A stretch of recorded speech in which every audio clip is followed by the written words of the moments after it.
Mes chers amis, bonsoir. Il y a un peu plus d'un siècle, Albert Einstein a prédit dans sa théorie de la relativité des objets mathématiques extrêmement denses. Si denses d'ailleurs qu'ils distordent l'espace-temps à l'infini, et qu'on appelle les trous noirs. Et le plus étonnant, c'est que techniquement, ça n'entre pas en contradiction avec les lois de la physique. Autrement dit, à l'époque, on avait déjà de très bonnes raisons de penser que les trous noirs existent réellement. 15 ans après sa mort, une étoile commence à faire parler d'elle. 40 fois plus massive que le Soleil, elle est également émettrice d'une grande quantité de rayons X. On en conclut alors la présence d'un trou noir, moins massif, en orbite proche autour d'elle. L'accrétion liée à la forte gravité du trou noir aussi proche de l'étoile rejette une quantité énorme de rayons lumineux. On estime son horizon des événements à seulement 60 km de diamètre. Cygnus X1, c'est son nom, est le tout premier trou noir officiellement découvert. Les prédictions d'Einstein étaient justes. En fait, dans les années 60, la question n'était pas de savoir si on allait vraiment découvrir des trous noirs, mais plutôt quand est-ce qu'on allait finalement les détecter. Seulement, Cygnus X1 se trouve à 6000 années-lumière de la Terre. C'est certes énorme pour nous, mais tout proche à l'échelle de l'univers, voire même à l'échelle de la galaxie. C'est l'équivalent de la porte à côté. Depuis un demi-siècle, on a découvert des dizaines de milliers de trous noirs de différentes masses, tailles et types. On estime que la quasi-intégralité des galaxies possèdent en leur centre un trou noir supermassif, et le nombre de trous noirs stellaires ou vagabonds dans l'univers observable peut se compter en milliards, beaucoup de milliards. Depuis quelques années, le record du trou noir le plus vieux et accessoirement le plus lointain est constamment battu. Mais jusqu'à quand ? Elle est où la limite ? Depuis le Big Bang directement, ou bien un petit peu après ? Et si aucun trou noir ne s'est directement formé au début de l'expansion de l'univers, comme une sorte d'anomalie de l'espace-temps, comment ça se fait que certains vieux trous noirs que l'on a détectés sont trop imposants pour exister ? Et bah c'est ce qu'on va voir aujourd'hui.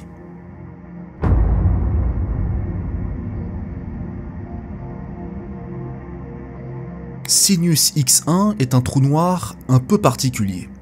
Il est issu d'un effondrement gravitationnel, mais sans avoir provoqué de supernova. Sinon, on aurait observé autour du système une nébuleuse de vent solaire, qui s'exporte rapidement dans le milieu interstellaire, typique des rémanents de supernova.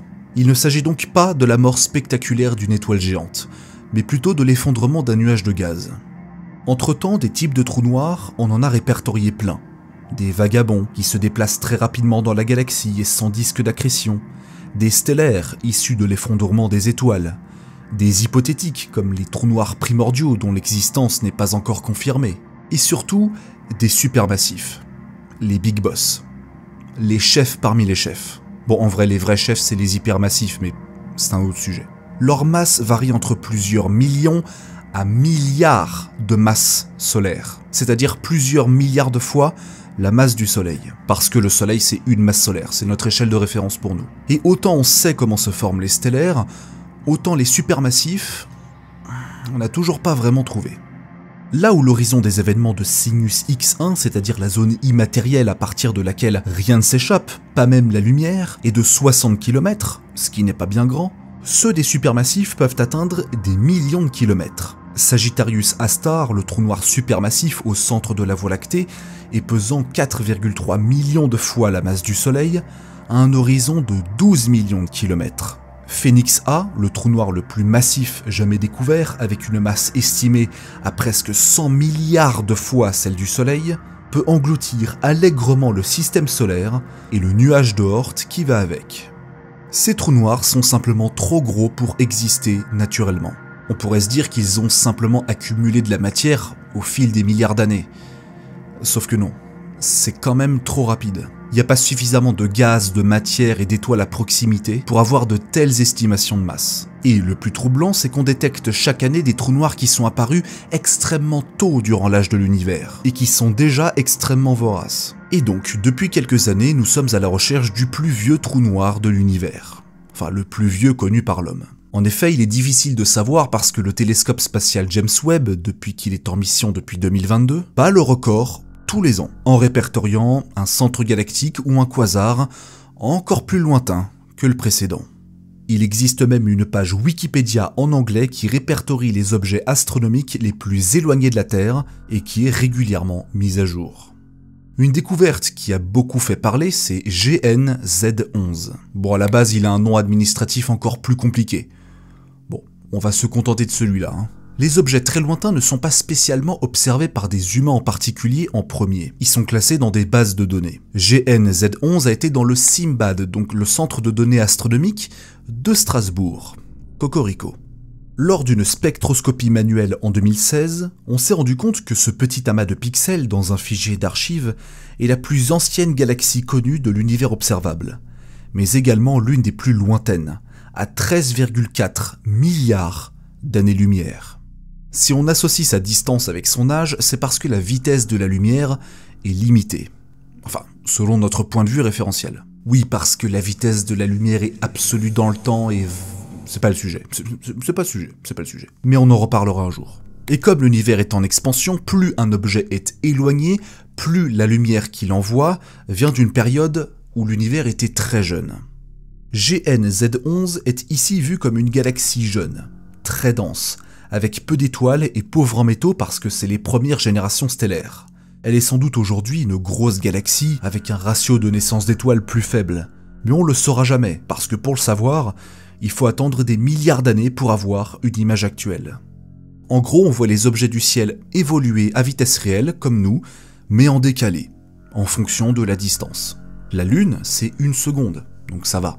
Le Soleil, c'est 8 minutes. Et Andromède, c'est 2 millions d'années. Aujourd'hui, la distance comobile avec GN-Z11, c'est-à-dire la réelle distance entre cet objet et nous en prenant en compte l'expansion de l'univers, est de 32 milliards d'années-lumière, soit une distance absolument impossible à rattraper aujourd'hui. Donc c'est l'une des plus anciennes galaxies, mais également l'une des plus lointaines. Et c'est ironique parce que les objets les plus vieux dans l'univers, les galaxies les plus vieilles, les quasars les plus vieux, sont vus par nous comme des objets extrêmement jeunes, les plus jeunes possibles en fait. GN-Z11 a reçu une notoriété de niche, car sa découverte a allègrement battu le record de la détection précédente, avant de se faire battre allègrement par d'autres galaxies juste après. Actuellement, c'est MOM Z14 qui détient la couronne de l'objet astronomique le plus éloigné possible depuis mai 2025, donc depuis seulement quelques semaines. Son décalage vers le rouge montre que l'image que l'on a d'elle date de 13,53 milliards d'années, soit environ 280 millions d'années après le Big Bang. Ça veut dire que 280 millions d'années seulement après le début du Big Bang, MOM Z14 existait déjà. Certes petite, mais avec un ratio de formation d'étoiles très élevé, beaucoup plus élevé qu'actuellement. C'est la galaxie, et le corps céleste tout court d'ailleurs, le plus lointain jamais observé. Mais alors, pourquoi parler d'une galaxie alors qu'à la base on recherche des trous noirs quand même? Eh bien parce que beaucoup d'astronomes pensent que dans quasiment chaque bulbe galactique se trouve un trou noir supermassif de plusieurs millions de masses solaires. D'ailleurs, plus il est massif, plus son influence sur les mouvements des bras galactiques est importante. Un trou noir supermassif se trouve généralement au centre du bulbe galactique, mais on ne sait toujours pas comment il se forme. Les fluctuations de l'espace-temps lors du Big Bang auraient peut-être permis la formation de singularités, des trous noirs qui apparaissent avant même la formation de galaxies ou la naissance des premières étoiles. Sauf que cette théorie, qu'on appelle celle des trous noirs primordiaux et qui pourrait englober les supermassifs, est encore invérifiable. Ça reste une théorie. Donc il faut trouver autre chose. Pour le moment, on n'a toujours pas détecté de trou noir supermassif au centre de MOM Z14. Mais ça ne saurait tarder. Et de toute façon, d'ici quelques mois ou quelques années, le record risque d'être encore battu. MOM Z14, à l'heure où cette vidéo est publiée, n'a établi le record que depuis quelques semaines. Par contre, on en a détecté un dans GN-Z11, qui est également en compétition avec celui de UHZ1, un autre trou noir qui se forme dans le quasar du même nom. UHZ1 est considéré comme le trou noir le plus lointain et donc le plus vieux connu, mais le quasar qui l'abrite n'est pas une galaxie. GN-Z11 est par contre le trou noir actif dans une galaxie lumineuse le plus lointain que l'on connaisse. Et en vrai, c'est encore plus intéressant d'observer et d'analyser les trous noirs au centre des galaxies plutôt que dans des sources lumineuses comme les quasars, et qui n'ont pas forcément de formation d'étoiles. Pour l'anecdote, les plus gros trous noirs hypermassifs, donc TON 618 ou Phoenix A, ne se trouvent pas au centre de galaxies classiques, un peu comme la Voie lactée ou Andromède, précisément parce qu'ils sont quasiment aussi lourds que ces dites galaxies. Enfin en tout cas entre 20 et 40% de leur masse, et 100% de la masse de petites galaxies. On les retrouve surtout dans des quasars, donc des énormes sources d'émissions radiolumineuses, et pas que d'ondes radio d'ailleurs, aussi des rayons X, ou bien des amas galactiques encore plus gros. GN-Z11 pèse 2 millions de masses solaires, soit 2 millions de fois celui du Soleil, ce qui représente 50% de la masse de Sagittarius A-Star, le trou noir supermassif au centre de la Voie lactée. Ça paraît pas beaucoup dit comme ça pour un supermassif, mais on parle de l'un des trous noirs les plus jeunes de l'univers. Et être aussi imposant aussitôt, c'est quelque chose que l'on n'arrive toujours pas à expliquer.